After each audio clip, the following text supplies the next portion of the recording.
Alright, this is number 14 in the second packet for units 1 through 5 for the final exam prep for AP Calculus AB. So on number 14, it's asking about what's happening in this certain interval. So let's make a picture here. So if I make a graph, let's say that over here we have -5, and right here we have -1. And at -5, I have a value of 3, so let's just say that that value right there is 3. And at -1, I get -2. So at -1, I come down here to -2.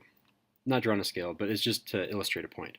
So all we know is everything defined within this rectangular space. So this is generally the space that we look for. Okay, let's see if I can actually draw this. Okay, maybe I can draw it and then resize it later.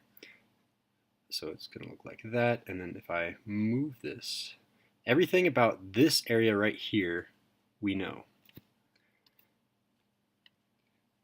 So everything about that area we know. We know that between those two x values, it has to pass through this function, because it's continuous, it tells us it's continuous, it has to pass through each y coordinate at least once, maybe more than once, between this point and that point.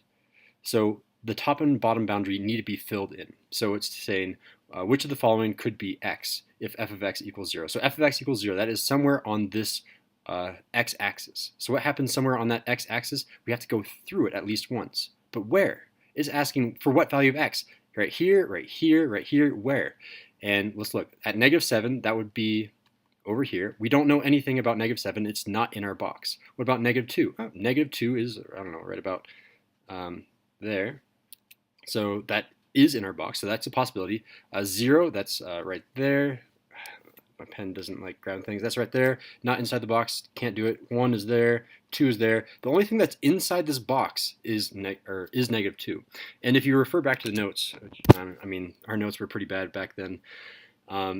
Remember that IVT, it basically says as long as you are between points A and B, it needs to pass through the function, if it's continuous, needs to pass through every single point between f of A and f of B at least once. So the correct answer is B.